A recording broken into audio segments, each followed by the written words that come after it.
ಹಾಗಂತೇಳಿ ಭಾಳ ಸುಂದರನು ಸದೃಢನು, ಜೊತೆಗೆ ಒಂದು ಇದಪ್ಪ ಏನು ಮೈಕಟ್ಟದ ಭಾಳ ಅದ್ಭುತದಂತೂ ಇಲ್ಲ, ಕಪ್ಪಗಿದ್ದಂಥ ವ್ಯಕ್ತಿ, ಸಾಮಾನ್ಯ ವ್ಯಕ್ತಿ. ಆದರೆ ಅದನ್ನು ಏನನ್ನು ಲೈಕ್ ಮಾಡಿದ್ರೂ ಗೊತ್ತಿಲ್ಲ. ಅವ್ನು ಲೈಕ್ ಮಾಡ್ಕೊಂಡು ಇವತ್ತು ಹೀರೋನ್ ಮಾಡಿದಾರೆ, ಅವನು ಒಪ್ಕೊಂಡಿದ್ದಾರೆ. ಇದು ನಾವು ಸದಾ ನೆನಪಿಡುವಂಥ ವಿಷಯ.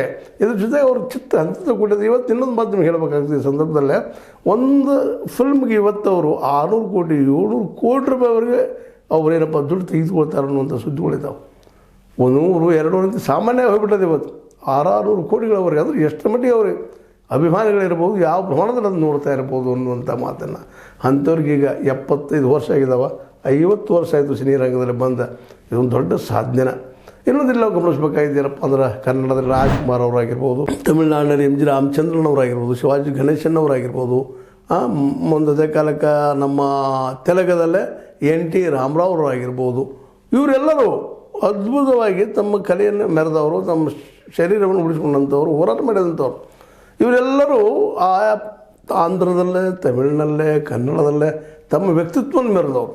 ಆದ್ರೆ ನಮ್ಮ ಈ ರಜನಿಕಾಂತ್ ಅವರು ಕನ್ನಡದಲ್ಲೇ ಹುಟ್ಟಿ ತಮಿಳುನಾಡಿನಲ್ಲೇ ತನ್ನದೇ ಆದಂಥ ಒಂದು ಭಾಳ ಚಮತ್ಕಾರಿಕವಾದ ಸ್ಟೈಲ್ ನೋಡ್ರಿ. ಇವತ್ತು ಅವ್ರು ಸ್ಟೈಲ್ ಮಾಡೋದನ್ನು ನೋಡಿದ್ರೆ ಎಷ್ಟು ಅದ್ಭುತ ಭಾವ. ಇದು ಸರಳವಾಗಿ ಮಾಡುವಂಥ ಸ್ವತಂತ್ರವಾದ ಮೀಡಿಯಾಗೆ ಬೇಕಾಗಿರುವುದು ಸ್ವತಂತ್ರ ಧ್ವನಿ. ಆ ಸ್ವತಂತ್ರ ಧ್ವನಿ ಉಳಿಸಲು ನೀವು ಮಾಡಬೇಕಾದದ್ದು ಇಷ್ಟೇ. ಅದೇನಪ್ಪಾ ಅಂತಂತಂದ್ರೆ, ನಿಮ್ಮ ಕೈಲಾದಷ್ಟು ಸಹಾಯ ಈ ಚಾನಲ್ಗೆ ಮಾಡಿ ಹಾಗೂ ನಿಮ್ಮ ಧ್ವನಿಯನ್ನು ಕಾಪಾಡಿಕೊಳ್ಳಿ.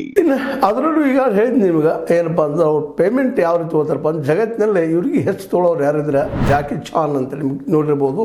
ಅವನ ನಂತರದಲ್ಲಿ ಪೇಮೆಂಟ್ ತೊಗೊಳ್ಳೋಂಥವ್ರು ನಮ್ಮ ಸ್ಟೈಲ್ ಕಿಂಗ್ ರಜನಿಕಾಂತ್ ಇವರಿಗೆ ಮತ್ತು ಕಮಲ್ ಹಾಸನ್ ಅವರಿಗೂ ಸಹ ಇದು